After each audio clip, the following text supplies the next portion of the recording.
Bonjour. L'actualité reste dominée ce matin par l'économie, avec justement le rapport de Transparency International qui s'intéresse à l'indice de perception de la corruption. Le Sénégal, toujours dans la zone rouge, barre à sa une l'As quotidien. La Tribune renchérit que le Sénégal est dans le rouge sur cet indice de perception de la corruption 2019. L'état première niche de corruption d'après nos confrères, selon qui la volonté politique s'affaisse, le statu quo persiste depuis 2016. Le coude présidentiel s'exclame le journal La Critique, qui nous apprend que le Forum civil épingle ainsi le manque de volonté publique, qui révèle que le pays est 66e sur 180 pays. Pourquoi le Sénégal stagne dans la zone rouge de la corruption? Une question qui intéresse ce matin le journal L'Observateur, qui tente d'apporter les réponses à sa page 4 sur ce rapport IPC 2019. Le Sénégal, toujours dans la zone rouge, renchérit le journal Le Témoin, qui nous apprend qu'entre le premier pays africain du classement et le Sénégal, il y a un écart abyssal de 21 points. Les conseils du Forum civil au gouvernement pour améliorer la situation sont à retrouver dans le journal Le Témoin. Corruption endémique relève pour sa part enquête, d'après qui l'affaire Petrotim, Big Togo et Prodac, ces dossiers qui plombent le Sénégal. Le Forum civil demande ainsi la poursuite de la traque des 25 personnalités figurant sur la liste du procureur Aline Daw. Birahim Seck d'indiquer toujours dans les colonnes du journal Enquête que la stagnation du Sénégal est due à la malgouvernance actée par un déficit criard de reddition des comptes. Et pour Vox Populi, le Sénégal s'enlise dans la corruption. Pour la troisième année consécutive, le pays stagne dans la zone rouge avec un score de 45 points sur 100, en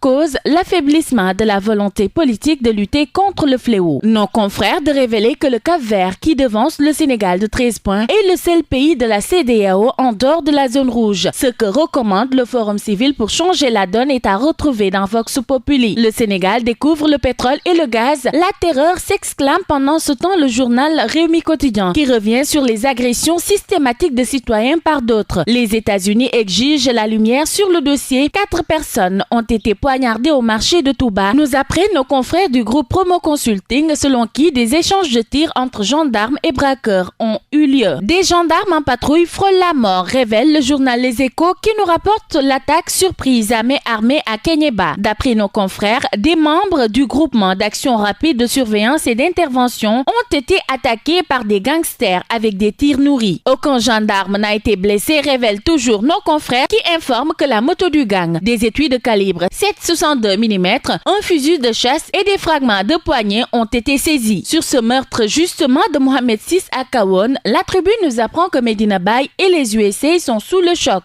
Libération nous livre ce matin une enquête de la Sûreté de recherche sur les scandales autour d'un marché de construction de forages au ministère de l'Hydraulique et nous apprend que l'ancien directeur de l'Hydraulique, l'ex-DAGE et le PDG de GTI ont été arrêtés. D'après nos confrères Moustapha Sané, Mamadou Diokhane Gorgui Sow et l'ancien chef du projet Richard Tendeng ont été placés sous mandat de dépôt. Hier, le procureur a donc ouvert une information judiciaire pour détournement de deniers publics, faux et usage de faux. Le G7 à l'assaut du maquis barre à sa une le journal Sud Quotidien, qui revient sur la marche nationale des syndicats de l'enseignement après une grève totale dans toutes les écoles du Sénégal. Selon nos confrères, SAEMS, QSEMS, CELS, UDEN et compagnie décrètent la stratégie du pourrissement, le dialogue avec les enseignants. Macky presse les ministres concernés d'après nos confrères. Dans Source A, l'on s'intéresse à la détérioration des relations gouvernement-syndicat du G7 en dépit du monitoring du protocole d'accord du 30 avril 2018 et l'on met à nu les ministres coupables. En effet, selon nos confrères, Mariama Massar, en complicité avec son collègue de l'éducation nationale Mamadou Talla, prennent les pieds au sujet du traitement des dossiers à travers la mise en place de guichets uniques et la dématérialisation des actes qui font l'objet de lenteurs inadmissibles. Le ministre Abdou Karim Fofana, d'après toujours nos confrères, qui balaie les rues plus que ne s'occupe des fameuses parcelles des enseignants, crée un dialogue de sourds quand il parle du G7 des 100 000 logements de Diamniadio. L'évidence nous fait ce matin l'état des lieux du Maquis 2012 qui vole en éclats selon nos confrères. Des leaders se démarquent de Maître Moustapha Diop, barre à sa une le journal qui nous apprend que Adji Mergane Kanouté, Mohamed Diagne, Mously Diakhaté, Ibrahima Mbow sont pour des nouvelles orientations au profit du président Macky Sall. IRM 2012 condamne les attaques inter-APR pendant ce temps. C'est un parti de querelle de personnes et de lutte de place. Des propos de Moustapha Diakhaté à retrouver dans l'As quotidien de ce matin. L'ex-apériste brûle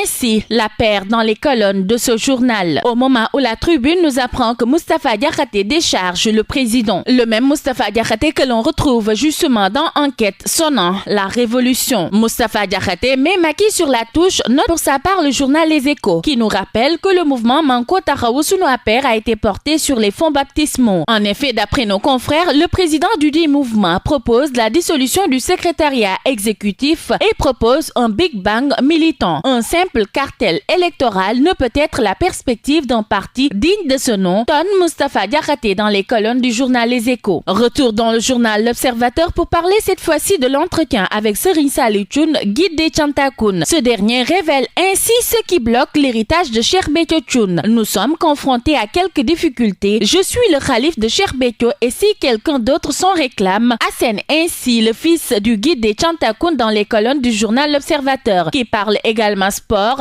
avec le football à Liverpool. Ce que Jürgen Klopp pense de la blessure de Sadio Mané est à lire à la page 16 du journal L'Observateur. À vos journaux et bonne lecture à tous.